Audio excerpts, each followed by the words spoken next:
ক্যামেরার কারসাজি।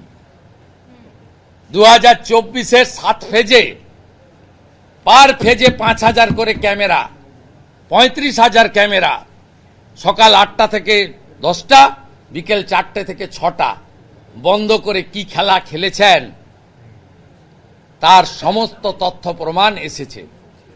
এবং আগের এজেন্সিকে শোকজ করেছিল ইলেকশন কমিশন। তিনি হাইকোর্টে গেছিলেন, মহামান্য জাস্টিস অমৃতা সিনহা সেই ফ্রড আইপ্যাক এনগেজ ক্যামেরাম্যানের পিটিশন সেটিসাইড করে দিয়েছে।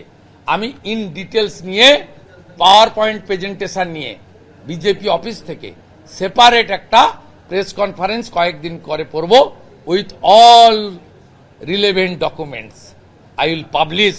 পশ্চিমবঙ্গে ভোটের নামে 21 এবং 24-এ কি হয়েছে বাংলার জনগণের, সংবাদ মাধ্যমের, সোশ্যাল মিডিয়ার সবার জানা দরকার।